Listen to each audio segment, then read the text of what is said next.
Great. All right. Hello, everyone. Thanks for joining us today. My name is Kara Folkerts. I am a core guide with Aspire Adventure Running.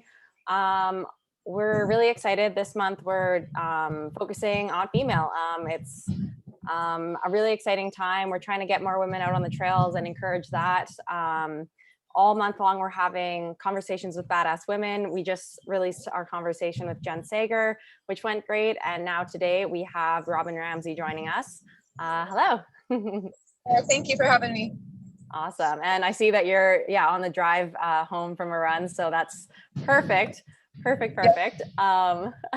So basically this month we are with having these conversations with badass females. We're also releasing our annual women's scholarship, and it gives opportunity for 3 women to come on our trips.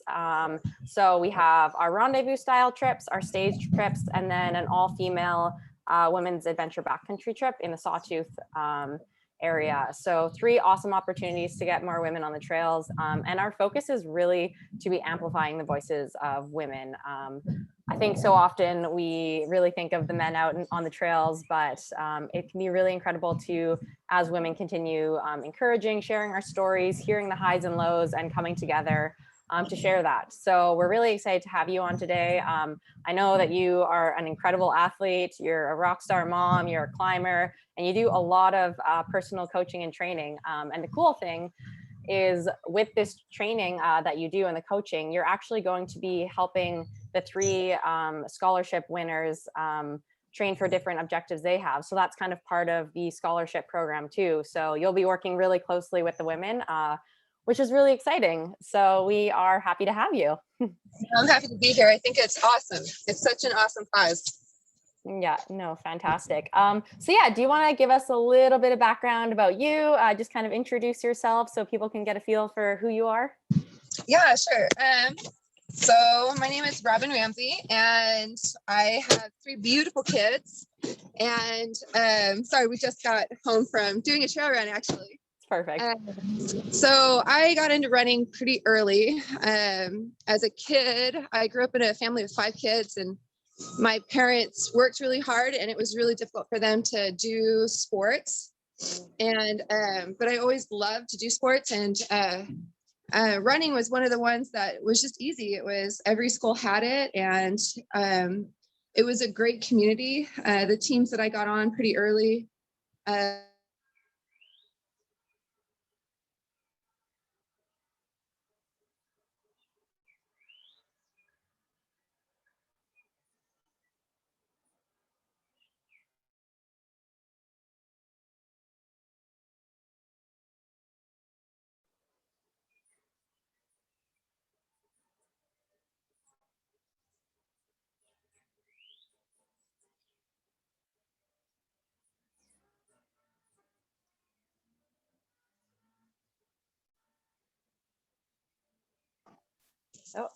Sorry, we lost each other for a second.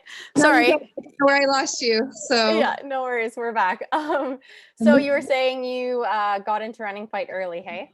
Yeah, so I got into running pretty early. When I was through school, they always had school teams. And it was awesome. I love it for youth. And even now I'm part of coaching a couple track teams. And for kids, it's so good because it really is. I mean, you have the team sports and those are great as well. But with running, you have to be the one that does it, right? You have to wake up, you have to decide to go, you have to decide when to push, when to hold back, when you feel great. And so there's something amazing about your body being the one that does it. And so I've always loved running. I've always been drawn to running no matter what sport I do. I've always included this as my cross training. And then as I've gotten older and had kids, it's been super accessible because, if you want to do swimming or biking or climbing, that all takes effort and time to put stuff together. But literally with running, it's like, oh, I have 30 minutes, throw on your shoes and go. And I think there's something very beautiful and healing about that. So, and the older that I've gotten, the more that I've found like these longer runs, the ultras and the marathons and backcountry. And it's so nice to just get off the pavement and be able to just find these amazing parts of nature that you wouldn't otherwise. And a lot of people don't see because they're only going in for, a mile or two. And you get in 3 or 4 miles and all of a sudden it's just you and the trees and it's beautiful. Yeah. Oh, I couldn't agree more with that. That's awesome.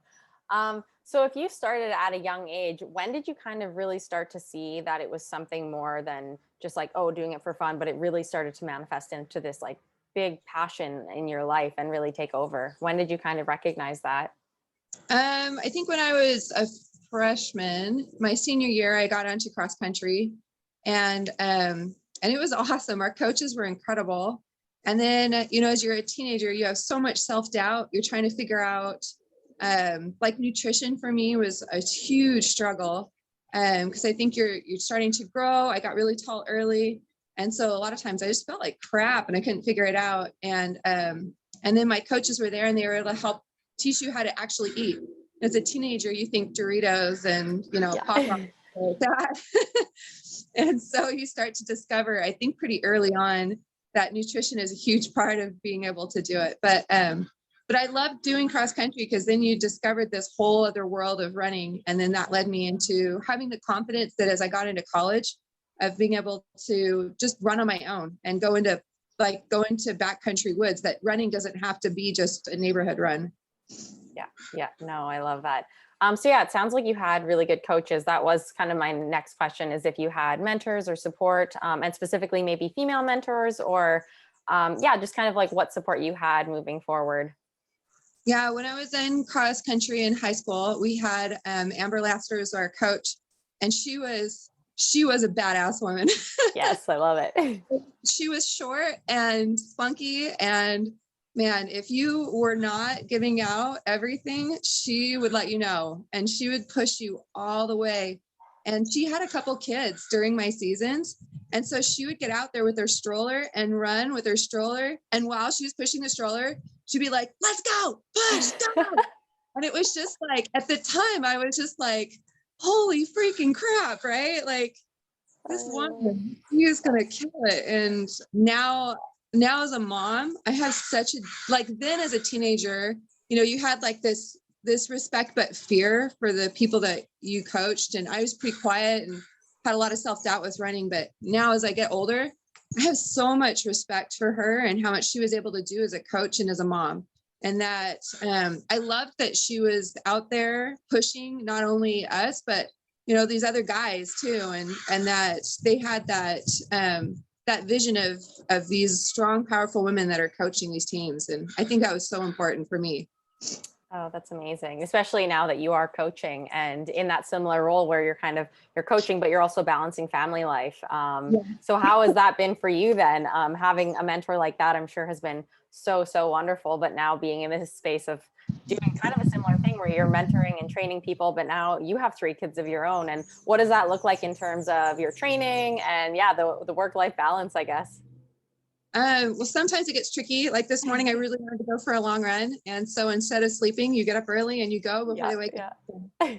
I think part of being active is that you have active kids too. And so, I mean, back when they were really little, you had a jogging stroller and you would jog, and occasionally they would want to bike. So I had like a bungee cord that I would bring, and I would strap their bike to the top of my stroller so they could bike for a couple miles. And then when they were toast, I'd throw them in the stroller and then I'd finish my run. And it was, it was bulky and awkward, but I felt like giving them the opportunity to be active with me, even though it was difficult, made it so that now that they're older, they're amazing athletes and they're doing things with us. And we've done a couple of triathlons as a family. All of my kids, my youngest is 9 now. They've all done a couple of triathlons. My oldest has done a couple sprints. And I think it's important for them to be able to stay active. And part of that is I have this vision of I really want to be active with my family. And last summer we got more into backpacking. And for my husband, he can't always go with us, but I'm confident that between my strength and their capabilities, we can backpack as a family. And so that part's been really good, is because we pushed them when they were younger, even though it was awkward and difficult. And sometimes they were like, I don't want to do it, but they would still do it. Right now that they're older, they're awesome. And they're not just our kids, but they're our teammates. And that was really beautiful. So, And I love that we can have, even though it's early, I have my time that I run. And then later on today, we have a soccer game and a hockey game. So we get to support them too. So. Oh, I love that. That's amazing. Yeah, just finding the balance in that. And like you said, having your kids be a part of it and not separate. And even if that means a little bit of an adjustment, but making it work for you guys. So that's really cool. So what challenges have you faced as a runner? Different barriers, obstacles, just personal things that have maybe held you back from being a woman in wild spaces, whether it be tied to being a female or not, but just different barriers you've had in taking these wilderness running pursuits. So it's definitely, I have times where I'll be out running and I want to go further or later. But it's just not safe, right? Like it's not safe for me to be running by myself. And so I'll have times that I have to, instead of doing further out and backs, I have to do smaller trail runs so that I feel like I'm closer to where my car is, or I'm not as far from the country. And there's definitely times that I wish that I could go further in backcountry. Weightlifting has really opened up for me. I think a more sense of independence. When I started doing weightlifting about 10 years ago, I felt like I could carry myself better. I could protect myself better. And I think as a female that's important to be able to know that, not that I really think that I need to go out there and battle the world, but just that I can carry myself. And if I get injured, that I have the strength to be able to take care of myself, and help my body that way.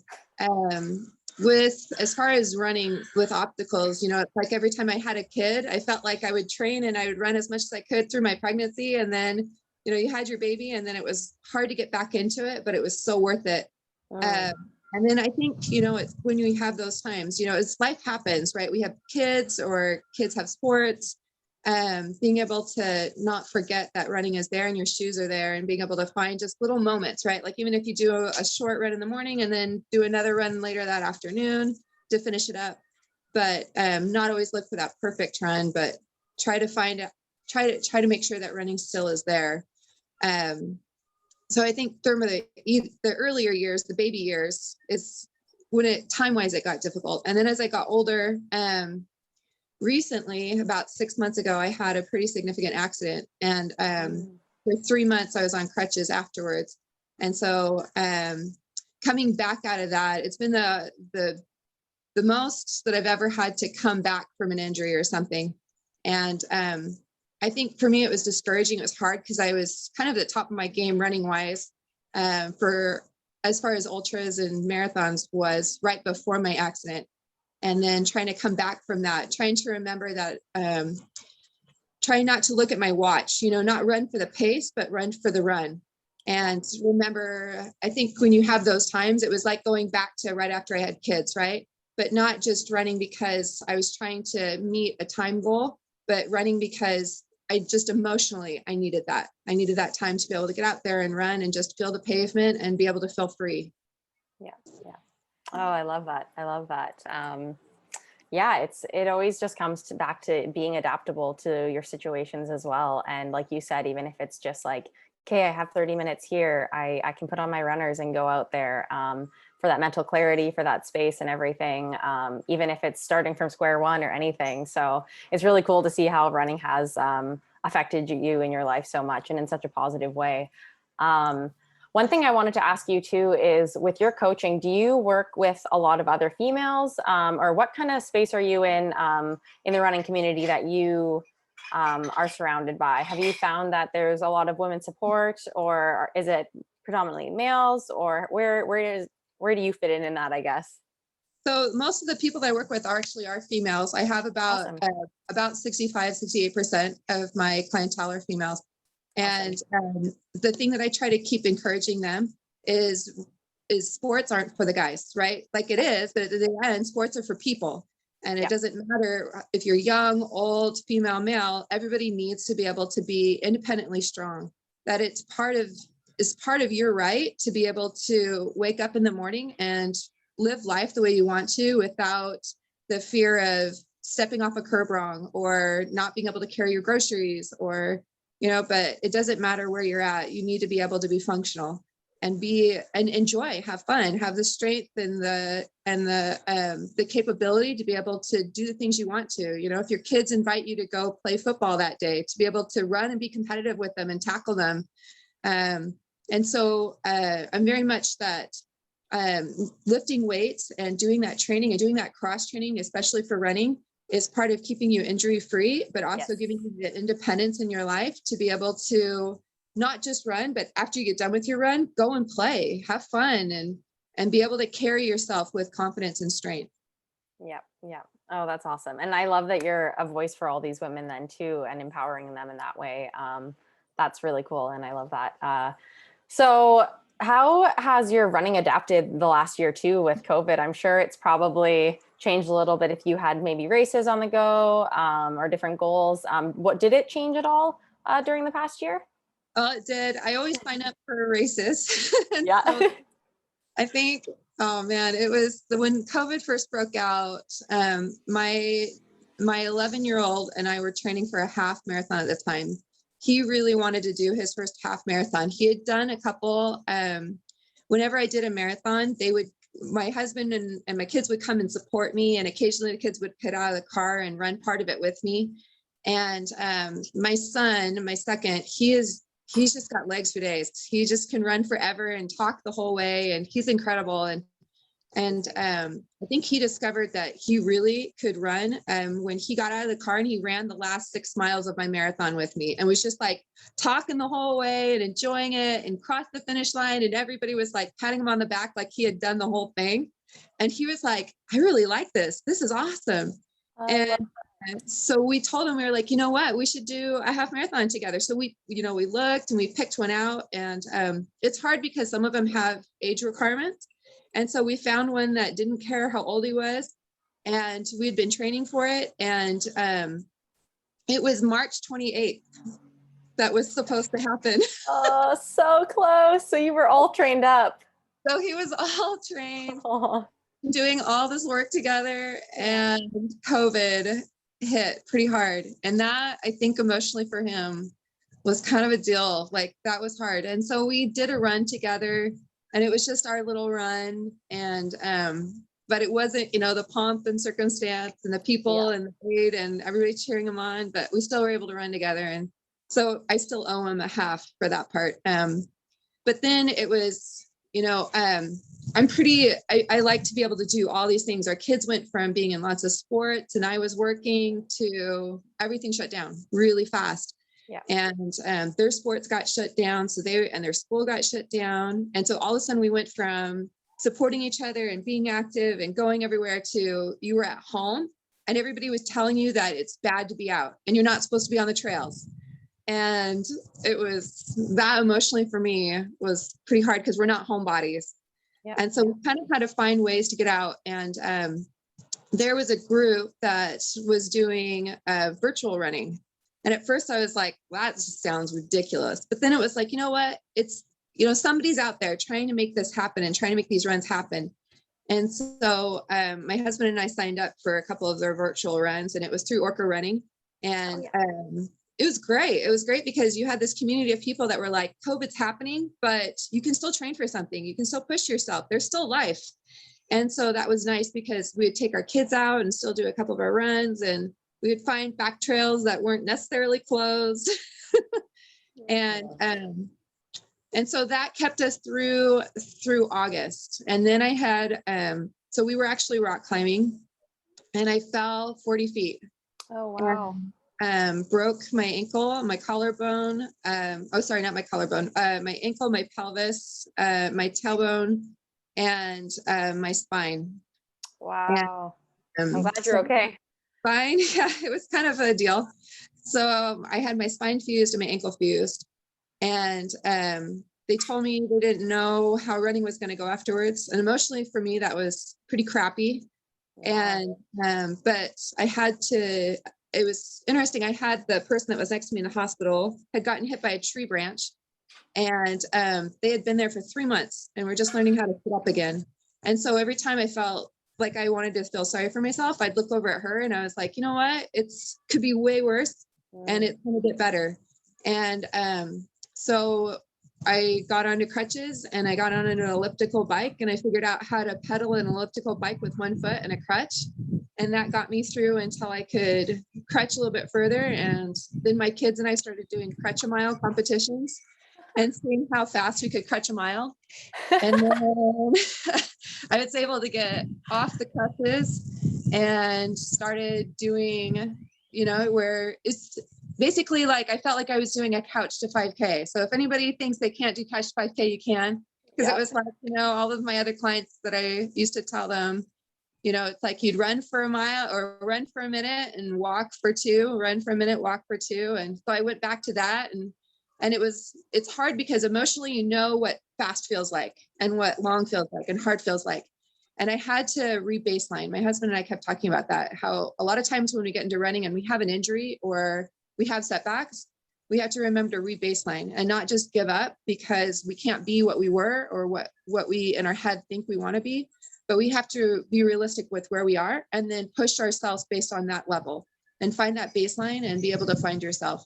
And I think with running, especially when you're in the backwoods and you're kind of by yourself, we all have those times where we hit the wall and we hit kind of that pain wall, and we have to, and some people relate to it as the pain cave, right? Where you go in and it's like you in this space and you have to figure out between you and your body and your mind how you're going to get through that moment. And I had a lot of those, and I still do sometimes, where I'm running and my ankle is like, I don't know if I want to do this. And we just have to have a talk, me and my ankle, and be like, you know what? It's going to be okay. Let's just do it. One more mile and let's just see how it goes. And so I think for me, for COVID, I've gone through those different phases of, everybody was home and everything got shut down, but we still wanted to figure out how to function. And then I went through my accident, and it was, a different side of COVID. But I think everybody kind of has those moments where it's like you have to decide if you're just going to give up and give in, or if you're going to get up that next day and re-baseline and get up. Wow. Yeah, that's incredibly inspiring. I'm so glad that you're okay and that you're back on the trails now. And that just makes me think like the power of the mind and kind of those two mindsets. You can either have a fixed mindset where you, stay small, or that growth mindset and being like, okay, I was given this big challenge. How can I overcome this and come back stronger?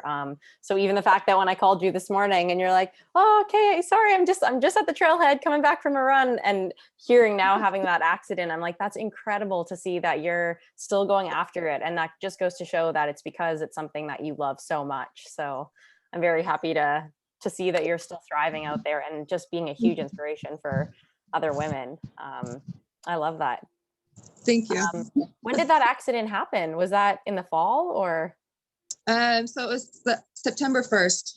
Wow. Yeah. So how long was that kind of rehab coming back into running?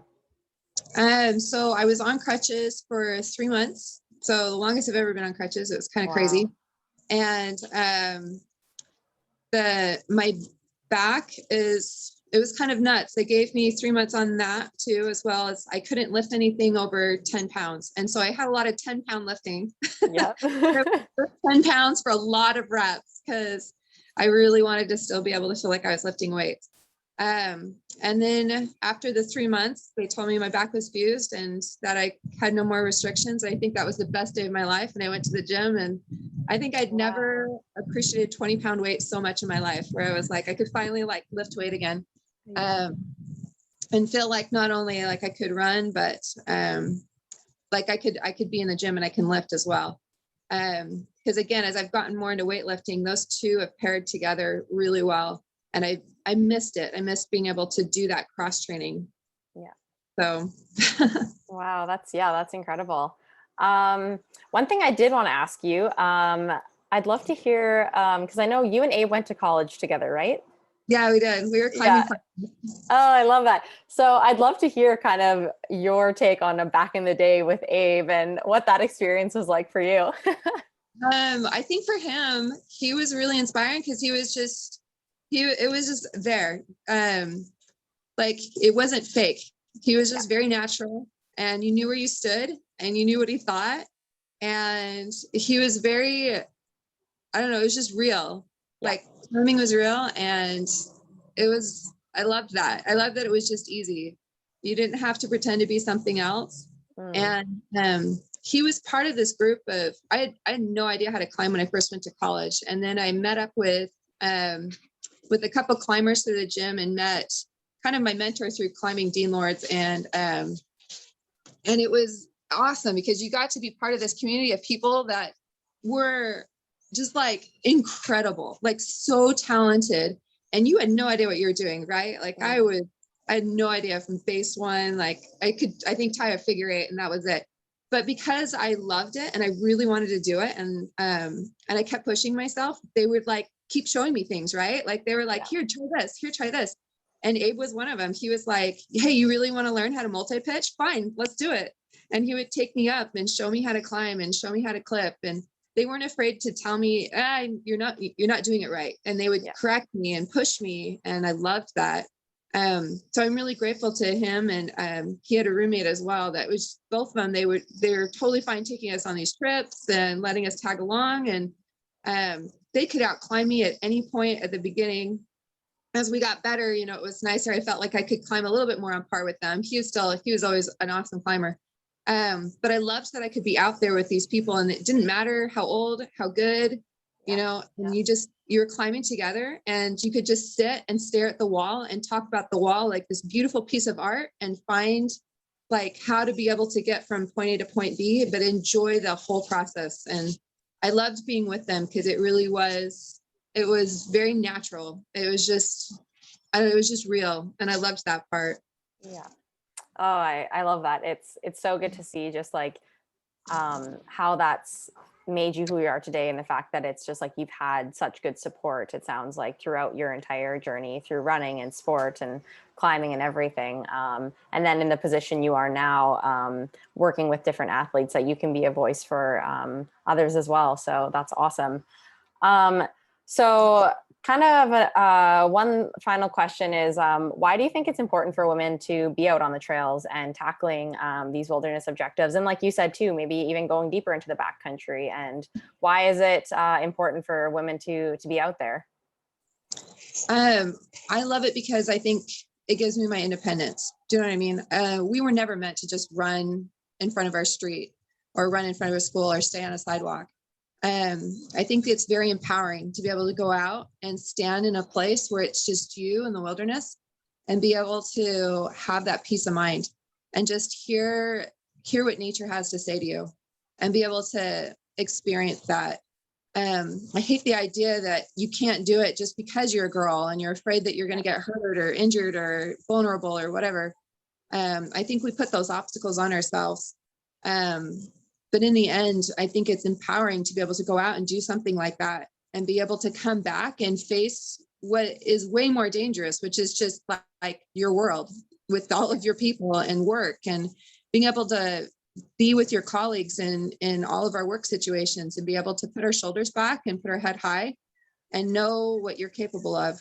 I think when you're out in those environments and you have to navigate through trails and cross streams and battle the elements a little bit, you're able to discover things about yourself that help you when you're battling with your kids in school and battling with work. And you're able to have this inner part of your soul that otherwise you wouldn't be able to discover. I think every time I go on another backpack trip or another ultra or another trail run, I find something else about myself. And I have these little conversations with myself that help me to be able to find who I really am, so that when you come and you're, you know, just in the mix of what real life is, you don't get lost in all of it. And I think that's so important for women. You know, we're supposed to be there as moms, as sisters, as spouses. And I think a lot of it is we give ourselves up so much that sometimes we get lost a little bit and we lose our identity. And as we get out and we're able to just run, we kind of find that again. We find, you know, it's just something beautiful when you're out and you're running between you and the dirt and the rocks. And there's something very, very almost religious about when you're running and you really are able to find that empowerment. And I definitely think that to be a strong mom, to be a strong spouse, to be able to teach our daughters how to not put their head down, but be confident, put your shoulders back, be proud of who you are, that's definitely a huge part of it.